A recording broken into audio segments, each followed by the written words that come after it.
Assalamualaikum warahmatullahi wabarakatuh. Perkenalkan, nama saya Lili Sinun Wahyuni. Saya dari program studi D4 Keselamatan dan Kesehatan Kerja Universitas Nahdlatul Ulama Surabaya. Di sini saya akan menjelaskan tentang proses produksi pada industri keramik. Pada proses produksi industri keramik sendiri terdapat 6 proses atau 6 tahap.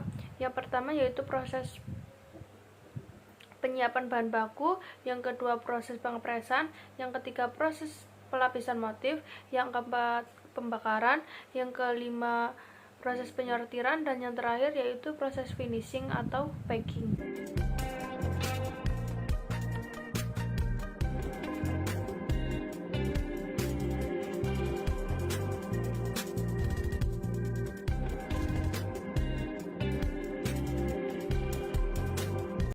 Baik, untuk penjelasan yang pertama yaitu pada proses penyiapan bahan baku. Sebelum keramik itu dibuat, hal yang pertama harus dilakukan yaitu proses penyiapan bahan baku. Bahan baku utama dalam pembuatan keramik sendiri yaitu ada 2, tanah liat dan gliserin, yang biasanya digunakan sebagai pelapisan motif pada keramik. Selanjutnya, proses pembuatan keramik ini dimulai dengan pemilihan bahan baku yang dicampurkan untuk membuat ubin. Bahan yang perlu disiapkan yaitu antara lain tanah liat, frit pasir, karbonat, dan kaolin. Tujuan dari pengolahan bahan ini yaitu untuk mengolah bahan dari berbagai material yang belum siap pakai menjadi bahan siap pakai.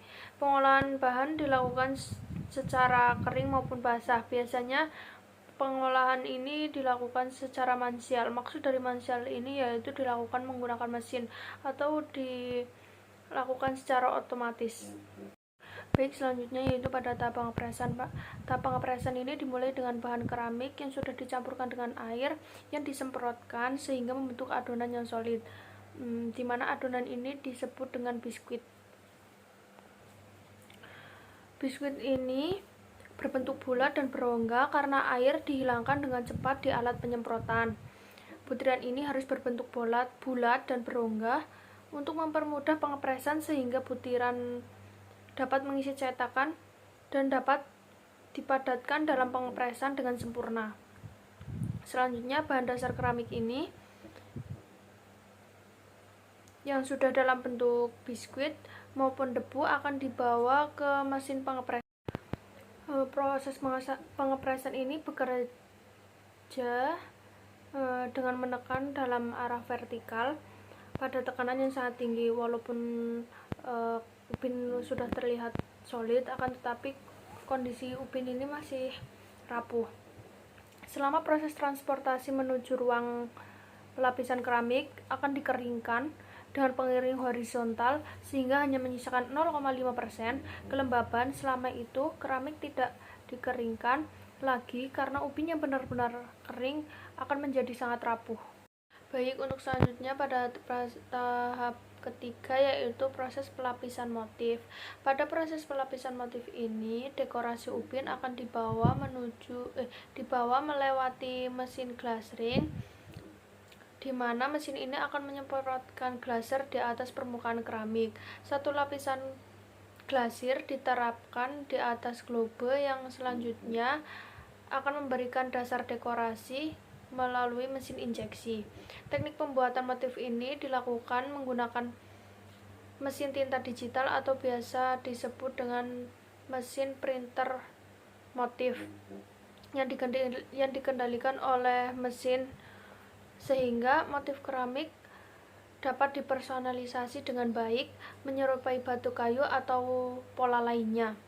Selain ini, dengan menggunakan mesin ini, kemungkinan pabrik akan menutup 100% ubin juga menjadi lebih tinggi dan tekstur timbul untuk hasil akhirnya akan menjadi lebih sempurna. Untuk proses yang kelima yaitu penyortiran. Pada proses penyortiran ini dilakukan menggunakan beberapa prosedur kontrol kualitas. Pertama, ubin melewati mesin untuk diperiksa baik dari ukuran corak dan tekstur permukaan yang dilakukan oleh mesin. Untuk pemeriksaan yang kedua yaitu dilakukan secara manual oleh para pekerja dengan cara visual, yaitu dengan karakteristik ubin keramik harus memiliki ukuran yang sama. Berikutnya yaitu untuk proses yang terakhir atau proses finishing atau packaging. Pada proses ini ubin keramik yang sudah jadi akan di-packing ke dalam kotak menggunakan mesin, lalu akan dipindahkan ke gudang penyimpanan untuk kemudian bisa didistribusikan kepada para konsumen.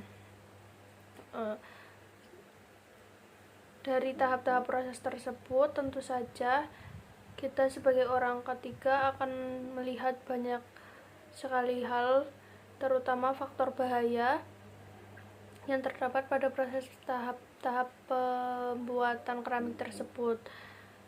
Sebagai orang ketiga, kita menghimbau untuk para pekerja yang bekerja pada industri keramik ini untuk selalu memperhatikan APD yang digunakan sesuai dengan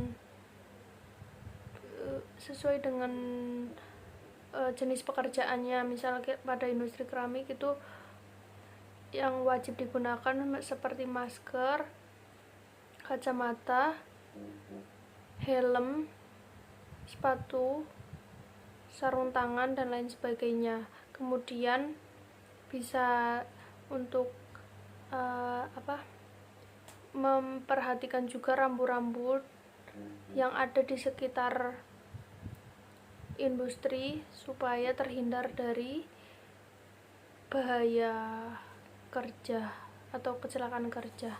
Sekian pemaparan dari saya. Wassalamualaikum warahmatullahi wabarakatuh.